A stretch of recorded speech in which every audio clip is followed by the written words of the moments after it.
1 పేతురు 2:9, 1 Peter 2:9.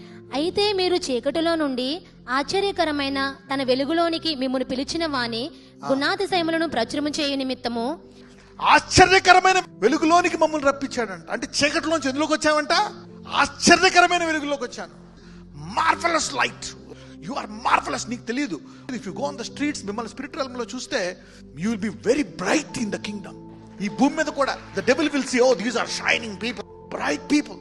You don't know. ఇంకోటి ఏంటంట, రాజులైన యాజక సమూహం, రాయల్ ప్రీస్ట్హుడ్.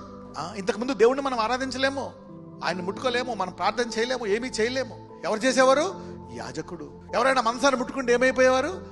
ఇప్పుడు మనమే యాజకులం అయిపోయాము డైరెక్ట్ గా. I can talk to my God. You see that now. You can worship God, you can talk to God. రాజులని యాజక సమూహము. నీ ధూపం వేస్తే ఆయన వింటాడంట. తర్వాత ఏముంది? పరిశుద్ధ జనమును. You are holy man. Somebody say I am holy. దేవుని సొత్తైన ప్రజలుడే ఉన్నారండి. ఏమని అంటారంట? దేవుని యొక్క సొత్తు. We are God's people. ఈ వాక్యం తర్వాత చాలా మందికి అనేక ఆటంకాలు పోతాయి. చాలా మంది మళ్ళా తెల్లగా కడగబడి మళ్ళా నూతన మార్గంలోకి వెళ్ళిపోతారు. ఇరుకు ద్వారా అటు ఇటు అన్ని రోడ్ రకరకాల బాటల నుంచి మళ్ళీ అందరూ ఈ రోజు హైవే ఎక్కుతున్నారు. ఈ రోజు entering into highway today. Talk to number and say congratulations, you are entering into new highway. Repentance can wash you, make you clean and put you in the highway.